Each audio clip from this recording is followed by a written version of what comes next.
welcome to this month's edition of Designed for Organization.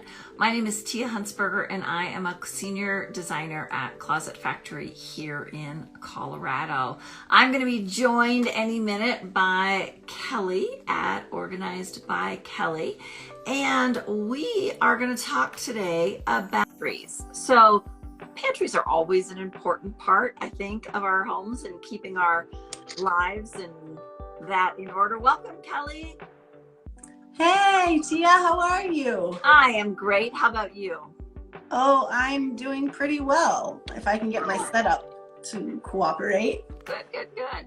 So I was just telling everyone watching that we're going to talk about pantries today. I when you and I were deciding on a topic, I thought, this is the time of year where having at least a somewhat organized pantry is especially important because there's extra pantry related requirements, right? We're doing more, most of us are doing more cooking, more entertaining. Maybe kids are home from college, visitors are coming in town to see us, and there's a lot of stress on our pantries this time of year. What do you think? I think my pantry is a hot mess, and I can't wait because I always talk about, like, after you get organized, you have to figure out what are the triggers to refresh. Okay. And for me, the holidays are always a trigger to refresh because it's a chance, it shouldn't take too long, but that's the time when you okay, there's a need. So it's time to get everything squared away and set up. So I love this piece of the holidays because I do it in lots of little pockets of my house. And it's just those little refreshes that they're awesome. So Keli, let's talk about this relating. You brought something to my mind. Do you feel like, and obviously we have different personalities and we deal with things differently, but do you feel like, I was going to ask you, do you ever have anyone from your team come in to help you with organizing, or do you know the solution and you just have to take time to do it yourself? Both. Okay. So we've done several spaces at my house. Okay. But together, really focusing on the metacognition, because maybe we know ourselves, it's a really good way to train. Yes. Okay, wait, stop. Why did you put that there? What was the thinking? Because it's not that there's just one way to do things, but we can learn so much by just slowing down and figuring it out and talking through it. So one time, 5 or 6 of us spent an entire day walking through and thinking through our services and how we do pantries. Okay. And we completely overhauled my pantry. So it shouldn't be hard for me to refresh it now. Right. It'll take much less time than obviously that did. But yeah, there's a great opportunity to bring the team in, and we do it kind of more of a training style. That's awesome. But I have been dreaming for the last week about, if anybody cancels, if you're watching this, please don't cancel. But if anybody cancels between now and Thanksgiving, no worries. I'm going to fill the time because I have plenty of projects here that can make it. That's awesome. You talk about, tell me the word you just used, like how our brains all process things differently. The metacognition? Yes. Just thinking about your thinking. Because sometimes we do things subconsciously, we just, a natural organizer is going to put it. One thing I talk about a lot is just because you know how to read doesn't mean you know how to teach someone how to read. Right, for sure. And just because you know how to organize your pantry doesn't mean you know how to meet someone else's needs and organize their pantry in a way that works for them. And so a lot of that thinking about the thinking to come to those solutions and know why we do what we do. I think too that goes the other way, where when I'm working on a project for someone else, for a client, I've got lots of great ideas because I can look at it more unbiasedly. I don't have as much emotional attachment to it. But when it's my own thing, sometimes I need someone else to come in and say, let me talk through this with you, because I've got this going on, and someone else can say, well, why do you do it that way? And it could be the answer of like, you know, I cut the end of the ham off this way because I thought you always did it that way because that's how my mom did it, right? So, you know, sometimes we do things just because we think that's the way it should be done, but someone else can provide some new thought along there. I was going to share one other thing relating to like kind of how our brains all work differently. My husband and I had this experience, and I may have shared this story before, but we were helping some friends with a wedding, and it was our job to take a wagon from the mother of the groom's house to the wedding. And my husband like pulls out the string and he's like tying it on the top of the car. And I was like, why are you tying it to the top of the car? And he's like, because the handle's too tall to fit in the back of our car. And I'm like, what if we just laid it on its side? And he's like, that's a brilliant idea, but I didn't think of that. Right? Like he was just like, that was his go-to, was just tie it on the top of the car upright. And my go-to was like, let's just lay it on its side, move a few things around, and then it fits. So I think sometimes we need somebody else's opinion to say, that's a great solution. I just didn't think about it that way. Absolutely. Absolutely. And I love working with my team through things like that, where we're all, you know, because on site, it's the lead's decision, the lead's space planning. It's up, you know, a lot is on the lead. And people can give ideas or whatever, but we're not going to sit there and think it all through and talk it all out and all those pieces. And so you can learn a lot from other people, just finding out, yeah, why would you put that right there? Because that's not what I would have done, but it might be the perfect way to do it. For sure. I often will ask, when I go into somebody's home and I'm looking at a space, I will often say, why is this like this? And sometimes people have a great explanation of why something is where it is, or it's laid out the way it is. And then sometimes it's like, I have no idea. Who knows? It's just there. So, sure. Well, let's jump in and talk about Pantry. So I know, Kelly, we've talked a little bit, and you have some theories about that we all have kind of different like pantry styles or pantry personalities.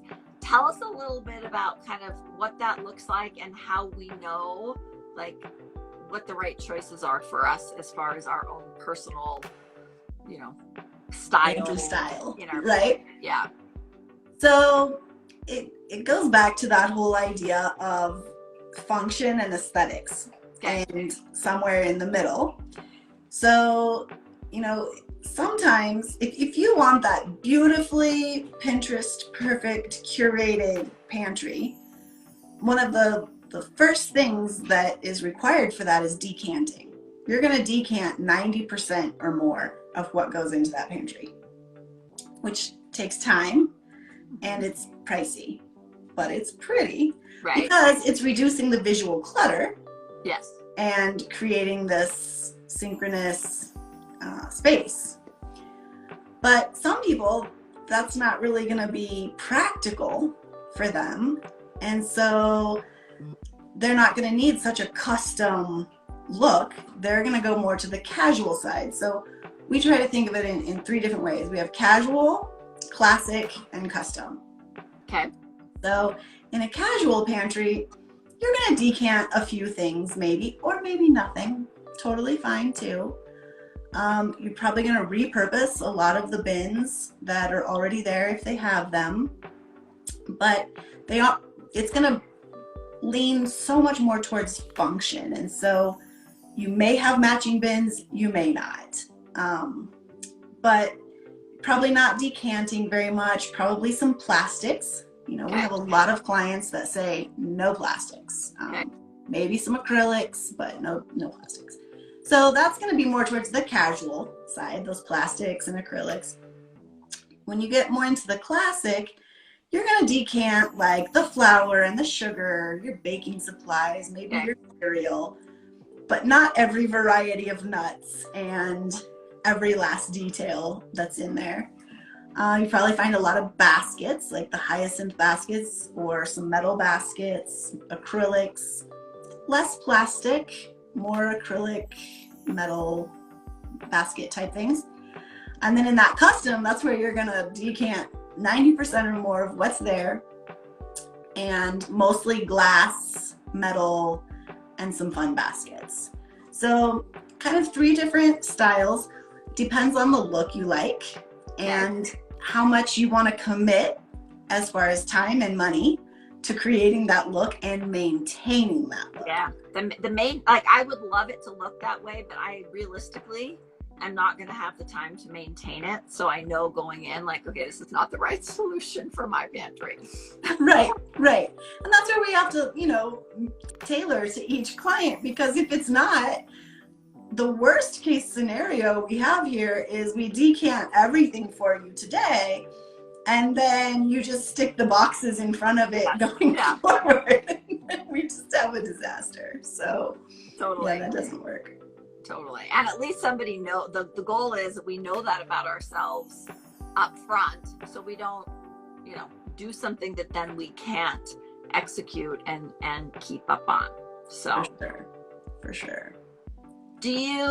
So Kelly, with that, do you have thoughts on different things that I talk about with clients is often like how visible do you want everything to be, or how much do you want to be behind a door, behind a container, like visibility or non-visibility. Now here's the thing, I'm somebody, like in a closet, for example, I don't like a lot of doors. I want to see everything because I can better keep track of what's there. It's my own personal style.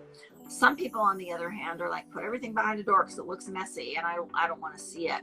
So kind of what's your thought on like visibility versus kind of enclosing things? I think it depends if you have a walk-in pantry, and what type of shelving and things you have in there. So if you have beautiful Closet Factory custom shelving inside your pantry, I'm really gonna want to put custom, all the pretty stuff. And then maybe it's not gonna matter if you have a door to close it or not, because you know it's gonna look so great. Yes. But maybe you have wire shelving and more of a casual pantry style and don't want to decant, etc. I would definitely want the doors to reduce that visual clutter. For sure. So I think it just depends. What's your thought, Kelly, on, I mean, obviously we're talking about pantry and we're talking about food around the holidays and that sort of thing. People store all kinds of different things in their pantry. What's your thought on like priorities of what goes in the pantry and what doesn't? Do you have any kind of strong thoughts on that? I think it goes back to the zones that we talk about all the time. I think that, you know, this time of year, maybe you're going to do a pantry refresh. I think it's a great chance to pull everything out, and maybe you have some baking supplies or some different items that are stored there. Or like for myself, I store my Thanksgiving things with Thanksgiving in my shed. Okay. I store Christmas items, like if I have a Christmas baking pan or some Christmas, you know, plates or whatever. I store all of that out there in that space. So when I pull everything out this time of year and I do this quick refresh, I'm also trying to make room for those things to come in. So I may put away some everyday dishes or some other things in those boxes back to the shed, just so it doesn't feel heavy and too cluttered for the time.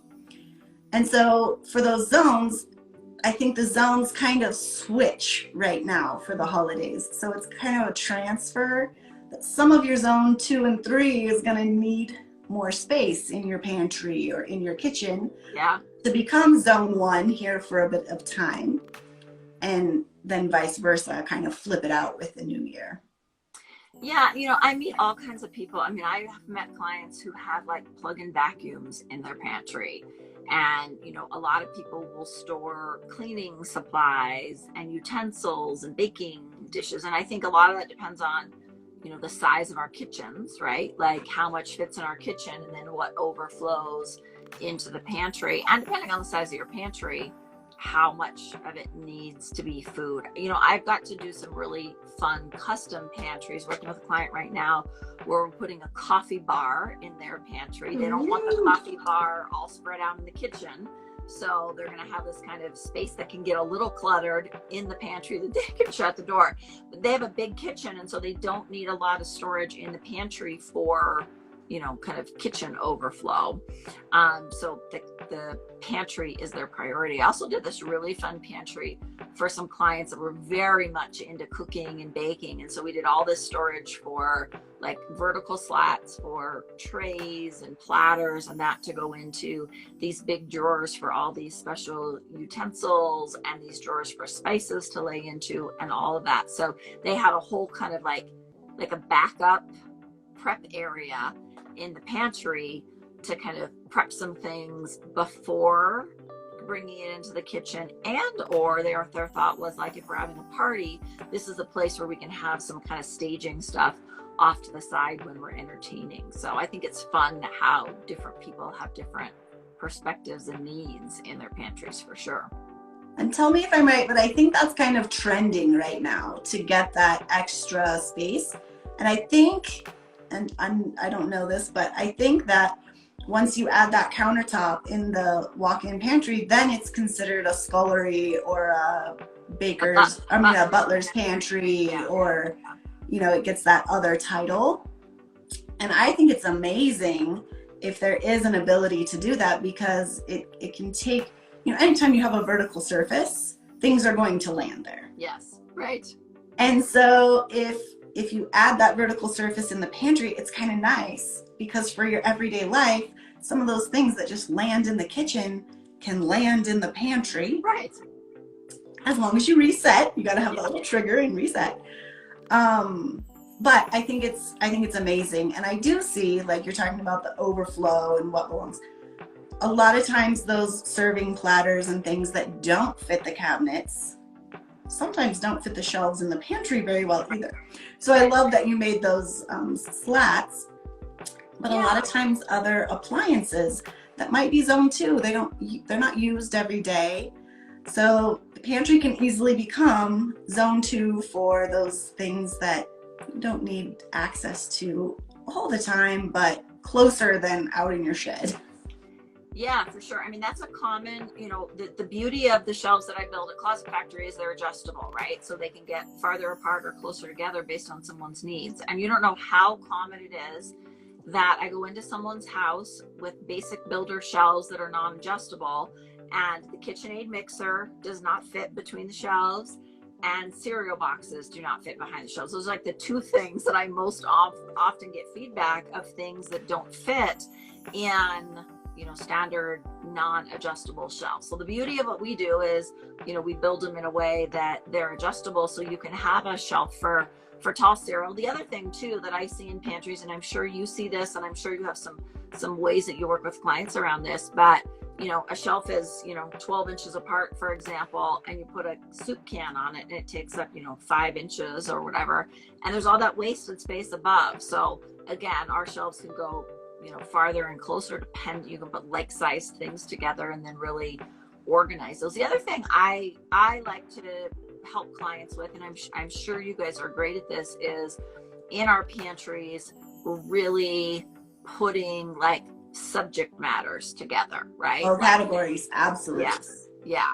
So what would you say as kind of what are the most common categories for people when you're organizing pantries like that? So there's always canned goods. There's usually a breakfast area with oatmeal and cereal and maybe some bars and different things, but you'll have a breakfast area. Snacks. Okay. Treats. Nisa informed me snacks and treats are two different things. So a snack area and a treat area. Usually the treats a little higher up for younger hands. And then we like to do like a meal prep or easy meal section. So you have your mac and cheese and your pastas and things like that are just tacos, you know, whatever. All those little things make it a zone 1. So, oh yeah, I'm making tacos. Here's all my things to make tacos with. There's often another section for like potatoes, onions, any of that kind of overflow type thing. Sometimes the baking supplies and cake mixes, different things like that. I think those are beverages. Always the heavy beverages usually on the floor, and trying to figure out how to contain those. That's another one. And then just some small appliance overflow if it needs to be in there. Yeah, for sure. I think that's so helpful. The baking is the thing that I have successfully been able to categorize in my kitchen for many years. And it's so helpful because that stuff isn't stuff I get to super often, but when I need those things, I know exactly where to go to find them. I'm not baking every day, but you know, the sweetener and the oils and all those things are all together. And so, you know, when I need it, I know exactly where to get it and to find it, which is super helpful. It just, you know, takes away that emotional fatigue that you talk about when I can't find something. So, and I think sometimes people get a little spiraled and a little tripped up on categories, but always default to the action. So if your action is baking, that's how you know if something belongs there, because you're trying to bring everything together so that baking is at your fingertips. If your action is eating breakfast, I mean, too bad it's not a verb in English, you know, breakfasting, it is in Spanish, but it's the action of eating breakfast. So all of those things are together. It's easy to make those decisions. So that's why I like that meal prep, the easy meal prep section or the pasta section, because then you know, like, oh yes, I have the things I need or I don't. Well, and the great thing about that I love, and I don't have that type of section in my pantry, but what I love about that is you can walk in and think, what's for dinner tonight? And then just kind of eye what's there and is ready for you. When you don't know what to make, you've got all the, you know, the ingredients. It helps when you're kind of on autopilot and you don't want to make the decisions about dinner, and you're like, okay, tacos, okay, like whatever you know, we have like the spaghetti, the tacos, and some Korean dishes we like those. We have everything right there, and it's just an easy, quick pull together. I'm not a big meal planner. I know a lot of organizers are amazing with meal planning, etc. I'm terrible with it. So I need the little backup section, so last minute it's just right there. Well, yeah, and I mean, I'm a decent meal planner in the sense that I like to kind of plan everything out for the week, but stuff happens, right? Sometimes I need an hour to cook dinner and I get home an hour and a half later than I thought I did, right? And then I just need a quick go-to to get something on the dinner table. So I think we all need a plan B sometimes. Yes, that's what we should call that section, is plan B. Plan B. I like that. So Kelly, let's talk about, like, you know, we see all these beautiful Pinterest pantries and pantries on House and even pantries on our website, right?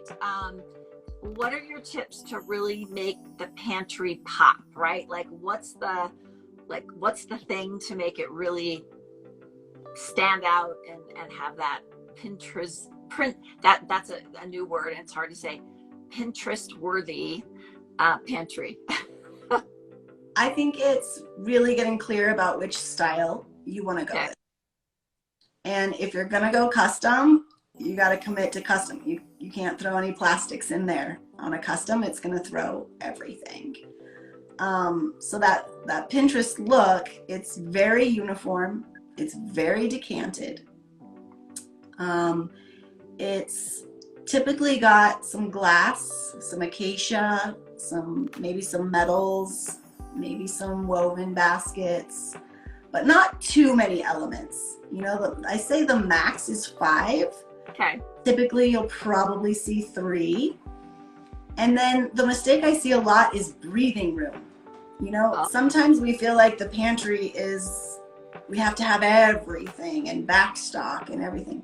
But it's really hard to pull off that beautiful look without a little breathing room for the pretty baskets and the decanted items.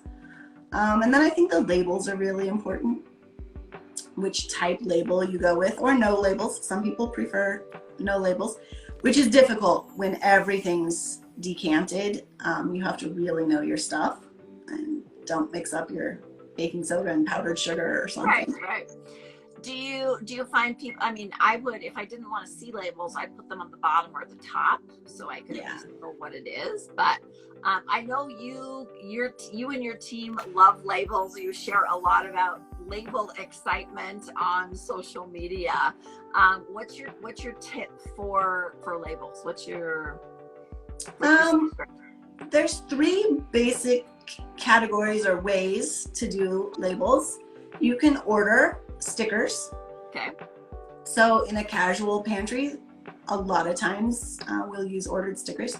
What happens is maybe you have saffron and maybe that list didn't have saffron. Okay. Or maybe you have 8 varieties of nuts. We find this one a lot. It's the nuts. And even though it's the general category of nuts, the packaged sets will come with 2 or 3. So you're buying multiple sets just to get the matching nuts label or whatever it might be, but that one's a big one for us. But they're cute and they have a lot of different options in them. So if you're more general, and don't have a lot of any single category, you can probably get by with some of these cute pre-made sticker labels. We do printed labels on our classic and sometimes even the casual or the custom. So lots of printed labels that we can do. And then for a really custom look, the Cricut. And we can do printed, so some of the really cool styles that you see prepackaged. If we print them ourselves, we can make as many of the nuts variety as we want, or with the individual letters, like you see a lot. They're time consuming to make, for sure. But wow, they look so good when it's finished. So yeah, it just depends. And it's time consuming, but I think also for that person that's going to keep up that pantry, that time is worth it. If it's inspiring, you will keep it up. If it looks so amazing, I see that. If you get halfway, like some people, they start this process and they start decanting and then they don't realize like all the other pieces and they don't know how to pull off the look. Yeah. And so they end up in this limbo place where it's partially done, but it's not amazing enough to be inspiring to keep it up, and then it all falls apart again. Yeah, for sure. I think that's the case with closets too, right? Like I go into people that have kind of so closets, so this just isn't working for me. But if we really detail out what goes where and how to lay it out, then it's easier to keep up because everything has a home. Yeah, everything has a home, and then it looks amazing. Yeah. Because if it looks okay, and then when it looks bad, you're like, well, my effort's just gonna make it okay. So is it worth it? Cost benefit here. Is it really worth it? For sure. Well, before we wrap up today, Kelly, any inspiring words on how to keep our pantries feeling sane during this time where it's kind of like pantries go into overtime during this season, I think, with all the needs we have, like I said, the baking, the cooking, the entertaining, the family and kids coming into town. Like, what's your kind of send off note to keep pantries calm this time of year?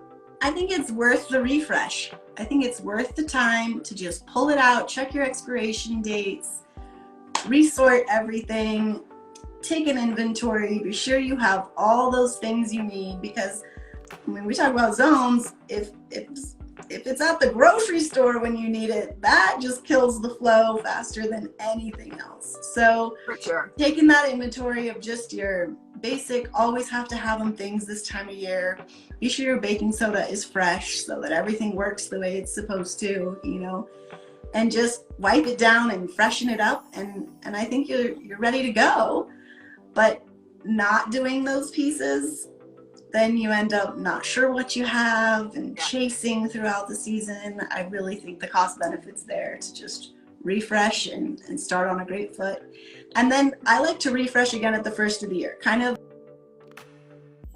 then first of the year, get anything holiday that we don't need moving forward, get that up. But it's quick. When you're refreshing those few times and you were already organized, it's not a huge project like getting it all done the first time. Yeah, and I think with that, it's like, I mean, how many times this time of year we know we need these things on our cookie baking list, but it's like, oh, do I still have that spice, or do I have that, thing? So going through, making sure you know what you have. I mean, there's some savings in that too from a cost perspective, right? Because you're not buying, the spice or the extract or whatever 5 times because you forgot that it was in the back of the cabinet, right? And I think from a timing perspective, we're not quite to think. I don't know when everybody's going to be watching this, if you're watching it live or watching it later, but this would be a great weekend to go in and do that as we're starting to kind of put some of those Thanksgiving items in our pantry, and then starting to think about, if people do big holiday. I mean, I know a lot of people do like big cookie baking days and things of that sort. So this is a great time to kind of get all that laid out for whatever your holiday celebration. I mean, here's the thing, whatever, doesn't matter like what religion you are, what culture you are, we all have end of the year celebrations of different kinds. And I think it puts our cooking and pantry to the test. To a much different place than it did, the rest of the year. So for sure. Well, with that, Kelly, I'll say happy holiday season to you. Happy holidays to you, and I love the jacket. So festive. Getting a little festive here, but just excited to go into this season. And if you guys are watching and you have a topic that you would like Kelly and I to talk about the next time we come on, please send us a note and we'll get it in the schedule, and hopefully we'll be able to come on next month and do this one more time, and then we'll be setting up our schedule for 2023 and all kinds of exciting things to come. Can't believe it. Oh, and I want to add one thing. I am getting ready to post a catalog of pantry styles on my website. Nice. For a lead magnet. So if anybody's interested in just a visual of what do those look like, it's still evolving. It's not perfect yet, but we've got progress over perfection, and it's a good start. So it's coming. And I'll throw out this tip. If you do that pantry refresh and you're like, these shelves aren't working the way I need them to, call me and I'll come out and we'll look at a different type of a pantry refresh for the beginning of next year. It's so fun to talk through these projects. I'm actually meeting with a pantry client this afternoon, and we're building some big slide out bins for her. She's got 3 little boys, and it's snack central for them, not treat central, snack central. And we're going to build some big bins that are there, kind of like free to go to snack bins in their pantry. So it's exciting. Oh yes, always fostering that independence. They've got to have it. Yeah, for sure. All right. Well, Kelly, thanks for being here with me again. And guys, we will see you next month for another edition of Designed for Organization. Awesome. Thanks, Tia. Bye. Bye-bye.